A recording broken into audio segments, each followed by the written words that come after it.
नमस्कार। आर के त्यागी, गाजियाबाद एनसीआर दिल्ली। ओम सच्ची जनवानी नमे चैनल पर आपका स्वागत है। चैनल को सब्सक्राइब करें, वीडियो को शेयर, लाइक और कमेंट करें। शेयर करें अधिक से अधिक ताकि सभी रिटायरी साथियों तक जाए, public at large, all sections of society, all sections of political parties तक जाए और गवर्नमेंट तक जाए। United forum of bank union 9 जो संगठन हैं, AIBA, AIBOC, NCB, AIBOA, BEFI, INBEF, INBOC, NOBW और NOBOC, उनकी तरफ से मिस्टर संजीव बंदलिस जो कन्वीनर हैं UFBU के, उन्होंने एक पत्र लिखा है। 21 फरवरी 2024 को लिखा है ये पत्र, और लेटर नंबर UFBU 2024/2 ये 2 general secretaries of all constituent unions को लिखा है इन्होंने, ग्रुप मेडिकल इंश्योरेंस के बारे में।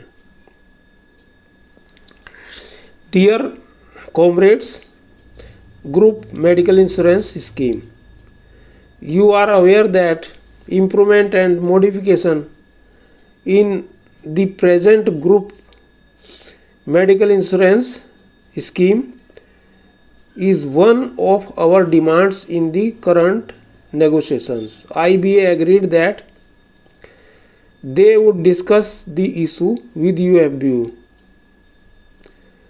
well before the renewal of the current policy, which is due in October 2024 for employees, officers, and in November 2024 for retirees. During the negotiation, IBA agreed to discuss the issue with the small committee of UFBU, and accordingly we have received the IBA's letter in this regard. Last year we have already proposed to IBA that 3 representatives, that is from AIBA, IBOC and NCB, will discuss the issue relating to the medical insurance scheme, and thereafter the changes would be finalized between IBA and UFBU. Accordingly, an MOU was signed by UFBU on 19 July 23.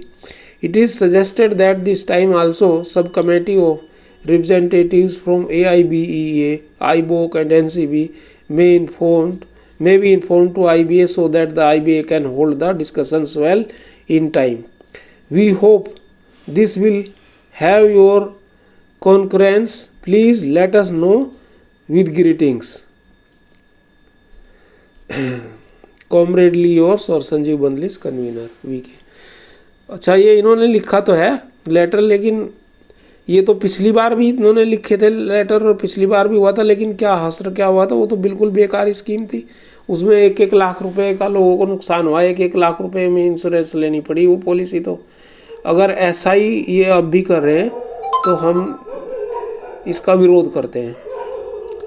और जो इन्होंने पिछली बार करा था वो तो बहुत ही नुकसानदायक था, बहुत ही नुकसानदायक। हमने उसके खूब प्रचार करा था, विरोध किया था, लेकिन अल्टीमेटली हुआ वही जो इन्होंने चाहा।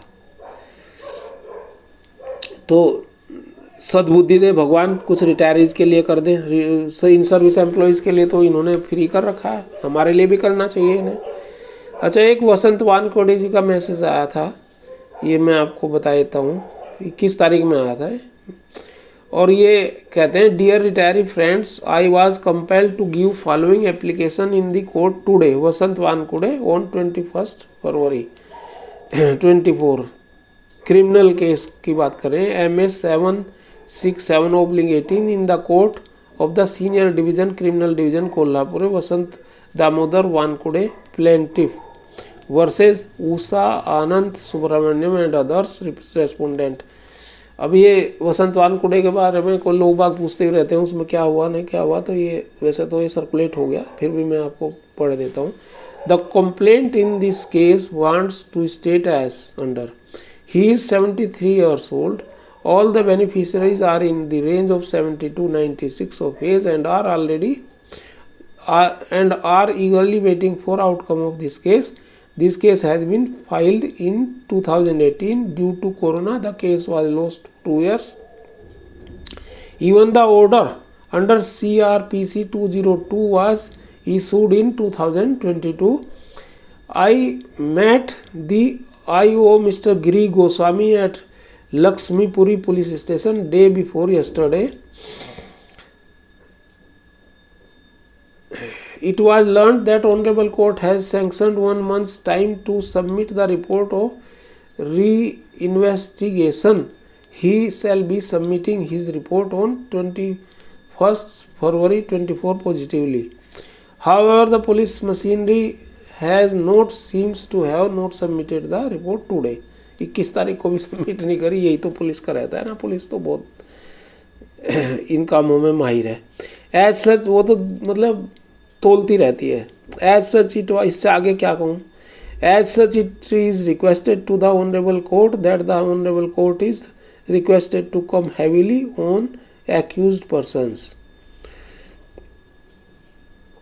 Since the presence of accused is badly required to continue the case, they should be called upon by issuing warrant against them and obliged. Kolhapur, Vasant D Wankude, complainant 21 March. तो ये है, देखो क्या होता है। अभी मैंने बता दिया आपको। अच्छा, एक मेरे पास अभी मैसेज आया है, एक विष्णु दत्त हैं राजस्थान में, वो भी मतलब एक्टिविस्ट हैं, आरआरबी से हैं। वो क्या कह रहे हैं देखिए। स्पेशल अलाउंस के ऊपर उन्होंने कहा, साथियों, माननीय सर्वोच्च न्यायालय का ईपीएफ को निर्देश दिए गए थे कि वो अपने सदस्य संस्थानों में जाकर स्पेशल अलाउंस पर पीएफ कटवाना सुनिश्चित करें। ईपीएफ डिपार्टमेंट को, चूँकि मार्च 2019 में आरआरबी में पेंशन लागू की गई थी और इसलिए ईपीएफ वाले हमारी बैंकों में आए नहीं एवं ये कार्रवाई नहीं हो सकी। सदस्यगण कृपया विचार करें, क्यों नहीं हम माननीय सर्वोच्च न्यायालय में ईपीएफ एवं बैंक के विरुद्ध कंटेम्प्ट दायर करें कि उनके द्वारा न्यायालय के निर्देश की अनुपालना नहीं करने के कारण स्पेशल अलाउंस पर पीएफ नहीं काटा गया, और यदि स्पेशल अलाउंस पर पीएफ काटा जाता तो स्पेशल अलाउंस पर पेंशन की गणना हो जाती। कृपया विचार करें, ये इन्होंने लिखा है। तो सभी को लिखा है, विचार हम भी कर लेंगे, आप लोग भी कर लेना। तो ये है।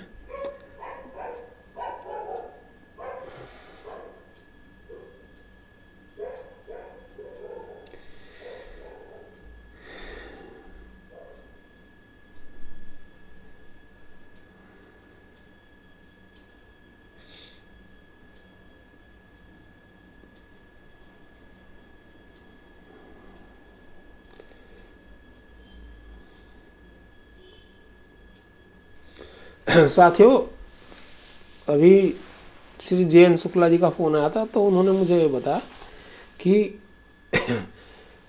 21 और 22 में जो गवर्निंग काउंसिल की बैठक थी आईबा पार्क की, वो हुई थी, और गवर्निंग काउंसिल की जो बैठक और सीबीपीआरओ के जो कंस्टिट्यूएंट्स थे वो 150 के करीब मेंबर्स थे, 150 से ऊपर ही रहेंगे, हॉल भरा हुआ था।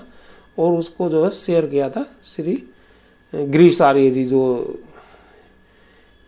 ये नेशनल सेक्रेटरी हैं आईबा बीएमएस के, और उन्होंने अपनी सारी 50 मिनट तक बात रखी और सभी बातें उनको बताई और उनकी बातें उन्होंने सुनी सबकी। और फाइनेंस मिनिस्टर से मिलने का उन्होंने टाइम भी मांग रखा है, और अपना मुद्दा जो है, अपने जो मेमोरेंडम वगैरह वो हमने दे रखे हैं उन्हें, और वो फाइनेंस मिनिस्ट्री में जा चुके हैं। तो ये एक और अपडेट थी, तो मैंने आपको बताया। हालांकि मैं दूसरे वीडियो में इसको थोड़ा ठीक से बताऊंगा। अभी तो ये मेरे पास अभी लेटेस्ट आया था, तो मैंने आपको ये बता दिया। नमन साथियों, थैंक्स। और मुझे केडी खेड़ा जी ने भी कल फ़ोन किया था, पीएनबी के जो बड़े नेता हैं और जो हमारे धरने को भी देख रहे थे 4 फरवरी के, और वो उन्होंने कोर्ट केसेस वगैरह की सारी अपडेट्स मेरे से ली थी, और जयपुर में जल्दी वो मीटिंग करेंगे, और उनका भी फाइनेंस मिनिस्टर से गिरीश आर्य जी के माध्यम से मिलने का प्रोग्राम है उस धरने के उसमें, और मेमोरेंडम देने का, पेंशन अपडेशन, स्पेशल अलाउंस और हेल्थ इंश्योरेंस का इशू है। ये 3 इशू हमारे हो जाएं, और एक जो छोड़े होते हैं पेंशन वाले, जो जिन्हें पेंशन नहीं मिली वो बचे हुए हैं उनको पेंशन, ये 4 इशू उसमें मुख्यतः लिए हुए हैं। धन्यवाद साथियों। नमन। आर के त्यागी। भारत माता की जय। वंदे मातरम। जय सनातन समाज संस्कृति। Thank you.